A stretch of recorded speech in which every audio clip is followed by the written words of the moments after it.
Okay, so today we are going to talk about parallel lines cut by transversal, and we are going to take some notes. If you picked this up, it is a sheet of paper and it looked like this.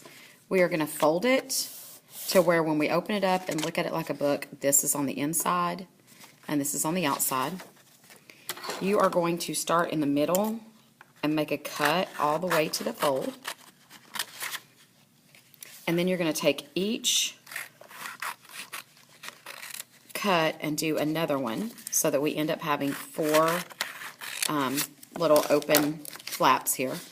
You can slow the video down to do that if you need to. I'm going to keep going.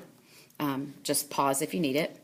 Okay, the first thing that we are going to talk about are going to be corresponding angles.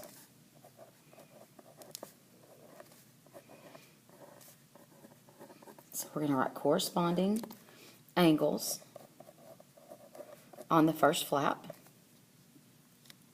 Okay, we'll go back and define those in just a minute. I want to get the front of the book done first. Then we are going to do alternate interior angles. Okay. Then, if we have interior, we're going to have some exterior, so we're going to say alternate exterior angles. And the last thing that we're going to have, the last little flap here, is going to be either co-interior, you can call them co-interior angles,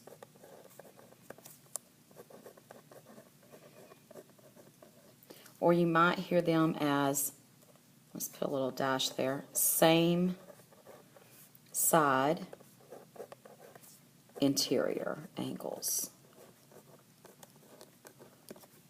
You can hear that two different ways, and I don't really care how you say it. They're the same thing. Okay? All right, let's open up our book for a minute. Before we get started, I want you to notice a few things about this. We have line A, and we have line B, and then we have this line that cuts right through the center. That T right there is our transversal. Okay? That's our transversal. When they are talking about interior, they are talking about this area right here. It's on the inside, kind of like a house. You have the interior of the house. So everything inside, 3, 4, 5, and 6, they're all on the inside of the house, so they're on the interior.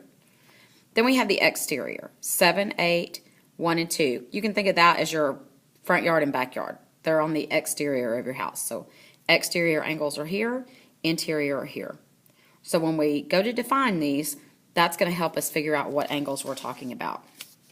Okay, the first thing we did was corresponding angles. So let's define corresponding angles. They sit on the same side of the transversal. I'm going to put a little dash and then I'm going to say on the same side of lines A and B. Okay, if you need to slow it down or pause it, go ahead and do that. These are equal, and we're going to write some examples. Okay, when we're saying they sit on the same side of the transversal, here's my transversal. They sit on the same side, which means 2, 4, 6, and 8 all sit on the same side. 1, 3, 5, and 7 sit on the other side of the transversal. So we're looking for something that sits on the same side of the transversal, on the same side of A and B. Okay, so let's look at 2 here. 2 sits to the right of the transversal, and then it sits on top of line A. If I look for something that sits to the right of the transversal on top of line B, I'm looking at 6. So we have 2 and 6. 4 sits on the bottom, 8 sits on the bottom. Here we have 1 and 5, 3 and 7. Okay? Same side of each thing. So let's write those examples down. We have example angle 1 goes with angle 5. Angle 3 goes with angle 7. Put an angle in front of there, sorry. And then angle 2 goes with angle 6. And angle 4 goes with angle 8. These little things right here mean angle. They kind of look like an L, but they mean angle. Okay, let's define alternate interior angles. Okay? They are non-adjacent, which means they do not sit by each other, so they're non-adjacent angles that sit on opposite sides of the transversal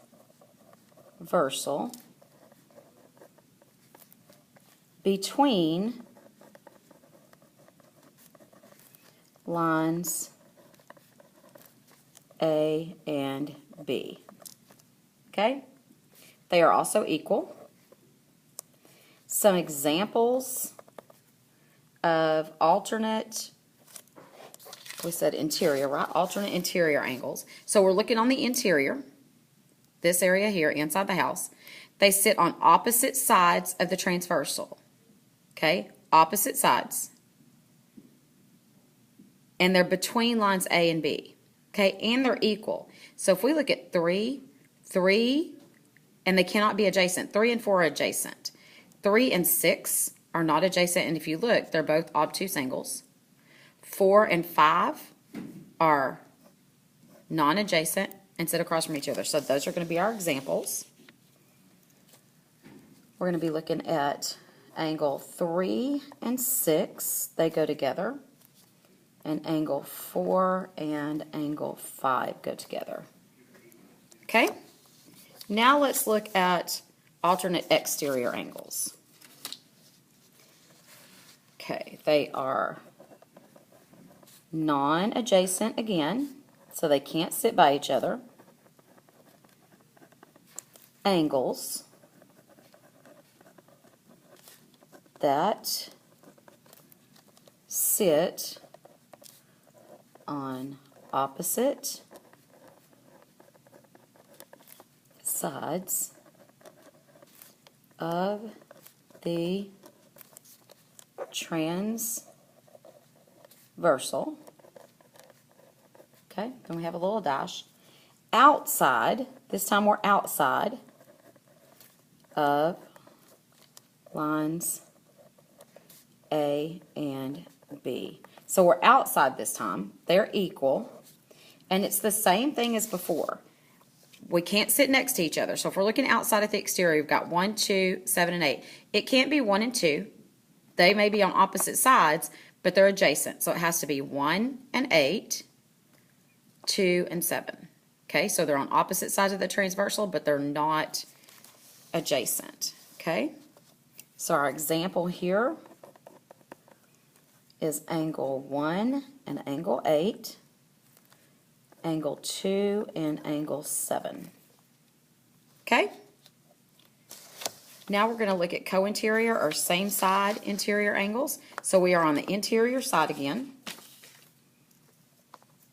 These angles sit on the same side of the transversal, so they're going to be on the same side of the line between lines A and B. These angles actually equal 180. They're the only ones that we are talking about that are not equal. They equal 180. We're going to have a couple of examples. Okay, so you're talking about interior. That's 3, 4, 5, and 6. They sit on the same side of the transversal. So the only ones here that sit on the same side on this side are 3 and 5. So those would be co-interior angles. And then 4 and 6 would be co-interior angles. You notice we have an acute and an obtuse. So if we add these two together, they're going to end up equaling 180. Okay? So our examples are angle 3 and angle 5. And then angle 4 and angle 6. Okay? I know that was a little bit fast. You can slow down that video or go back. If you have any questions, please come see me during tutoring.